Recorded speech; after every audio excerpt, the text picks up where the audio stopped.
అమ్మ నన్ను అల్లారు ముద్దుగా పెంచింది. నేనంటే ఎంత ముద్దో అంతకంత భయం కూడా ఉండేది అమ్మకి.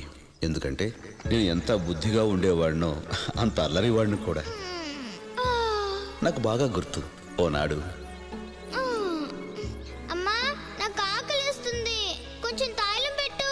దూరంగా చిటారు కొమ్మల్లో ఓ దూరం మామిడి పండు కనిపించింది. నోరూరింది, వెంటనే తినాలనిపించింది. అంతే, జామ్మని ఎగిరేశాను. మామిడి పండు తినేస్తాను. మామిడి పండు ఏది? ఎగిరిపోయింది.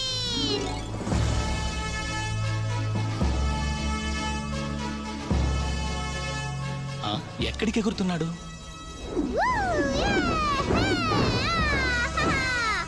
అమ్మో, సూర్యుడి వైపుకే. అదిగో అక్కడుంది మామిడి పండు. అనురా, ఎవరది ఇటువైపు వస్తున్నాడు? అయ్యో, మీ వేడికి కాలి మాడిపోతాడు.